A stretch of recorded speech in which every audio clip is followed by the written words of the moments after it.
Hello दोस्तों, जैसा कि लास्ट एपिसोड में हमने देखा कि शियाओयान को मिस्टी क्लाउड सेक्ट के लोगों ने घेर लिया था और उनसे लड़ाई में वो वहां से बचकर निकल गया था, लेकिन यूनियन उसके पीछे आ गई थी। अब उन दोनों की काफी बातें होती हैं और यूनियन शियाओयान से उसके साथ चलने को कहती है, जिस पर शियाओयान उसे ये कहकर मना कर देता है कि अगर वो उसके साथ गया तो यूनशान उसे मार देगा। उसके बाद यूनियन उसे जिया एम्पायर छोड़कर जाने को और कभी वापस न लौटने को कहती है, जिस पर शियाओयान उसे गले लगा लेता है और कहता है कि मैं जिया एम्पायर छोड़कर जा रहा हूँ, लेकिन मैं लौट कर जरूर आऊंगा और तुम यूनशान से ये बात कह देना कि जब मैं लौट कर आऊंगा तो उसे अपना आज का बदला जरूर लूंगा। उसके बाद शियाओयान वहाँ से चला जाता है। अब शियाओयान जियामा एम्पायर को छोड़ने की तैयारी कर ही रहा होता है और वहाँ से जाने के लिए वो जियामा एम्पायर के बॉर्डर पर पहुंच जाता है, जहाँ उसे एम्पायर बॉर्डर्स का एक गैरिसन दिखाई देता है जिसका नाम गोस्ट पॉइंट गैरिसन है। उस गैरिसन पर आने जाने वाले लोगों की लंबी लाइन है और वहाँ के सैनिक हर किसी को आइडेंटिफाई करने के बाद भी आगे जाने दे रहे होते हैं। और जब कुछ लोग इन सब के बारे में पूछते हैं तो एक आदमी बोलता है कि ये सैनिक शियाओयान नाम के क्रिमिनल को ढूंढ रहे हैं क्योंकि उसके सिर पर इनाम है। जो भी उसके बारे में बताएगा यूनसेक्ट उसे एक ब्लैक टायर कॉम्बैट स्किल देगा। और ये ghost point garrison Jiyama empire का लास्ट बॉर्डर पर है और अगर कोई इसे वहाँ पे पार कर ले तो वो एम्पायर से बाहर निकल जाएगा, इसलिए यहाँ इतना पहरा है। और फिर वो उन लोगों को शियाओयान का वांटेड पोस्टर दिखाता है जिस पर किसी ने उसकी ड्राइंग बनाई होती है, लेकिन उस पर शियाओयान का फेस सही से नहीं बना होता। वहीं थोड़ी दूरी पर शियाओयान भी खड़े होकर उनकी बातें सुन रहा होता है और वहाँ से चुपचाप निकलने की सोचता है, लेकिन तभी कुछ सैनिक उसे आवाज देकर रोक लेते हैं। अब अपने पोस्टर को देखकर शियाओयान सोचता है कि पोस्टर से मुझे कोई नहीं पहचान पाएगा और इसलिए वो अपना चेहरा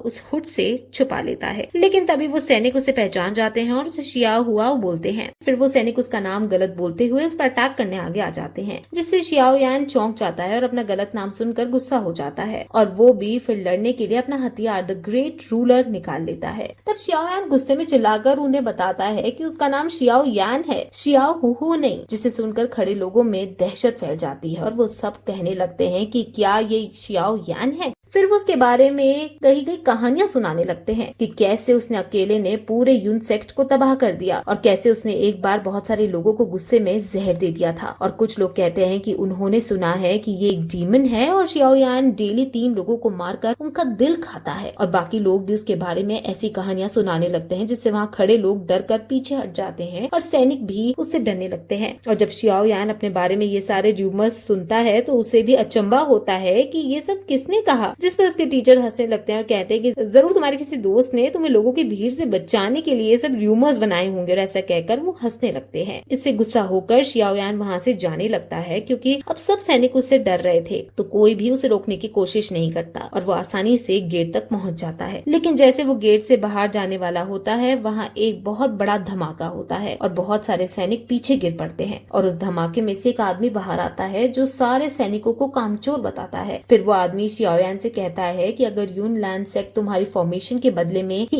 एक ब्लैक टायर स्किल दे रहे हैं तो वो तुम्हारे बदले में तो और भी बड़ा इनाम देंगे, इसलिए मैं तुम्हें खुद पकड़ कर उन्हें दूंगा, चाहे जिंदा या मुर्दा। इससे अगर तुम अपनी जान बचाना चाहते हो तो सरेंडर कर दो। जिस पर शियाओयान हंसकर कहता है कि मैं अकेला यून सेक्ट में घुसकर लड़कर वापस जिंदा आया था और तुम केवल एक स्पिरिट रैंक के योद्धा और क्या तुम मुझे पकड़ पाओगे। जिस पर वो आदमी हंसकर कहता है कि किसने कहा मैं तुम्हें अकेला पकड़ूंगा। और फिर वो अपने आदमियों को बुला लेता है। दरअसल वो आदमी मिंग ली होता है और उस फोर्ट्रेस का सेकंड कमांडर होता है। तभी हम देखते हैं कि वहाँ एक बहुत बड़ी सेना आ जाती है और शियाओयान को घेर लेती है और वो सब उसके आगे अलग अलग तरह के हथियार उठाकर खड़े हो जाते हैं और शियाओयान को सरेंडर करने के लिए कहने लगते हैं, जिसे देखकर शियाओयान मिंग ली से कहता है कि तुमने जियामा एम्पायर के रूल्स तोड़े हैं और तुम्हें अपने फायदे के लिए एम्पायर की फौज का इस्तेमाल कर रहे हो। क्या तुम्हें डर नहीं है कि तुम्हारे हायर अप्स इस बात से गुस्सा होंगे। जिसे सुनकर मिंग ली हंसने लगता है और कहता है कि हम गोस्ट पॉइंट गैरिसन में हैं और यहाँ मेरे वर्ड्स ही लॉ हैं, तो यहाँ मेरे खिलाफ कोई नहीं जा सकता। और ऐसा कहकर वो हंसने लगता है। तभी वहाँ एक ताकतवर आवाज आती है और वो आवाज कहती है कि क्या मैं तुम्हारे खिलाफ जा सकता हूँ। और तभी वहाँ एक आदमी आता है जिसे देखकर सब चौंक जाते हैं क्योंकि उस आदमी का ऑरा किंग रैंक पर होता है। और वो आदमी मेंगली की तरफ गुस्से से देखता है और कहता है कि इंपीरियल आर्मी को अपने अनुसार चलाने का अधिकार तुम्हें किसने दिया?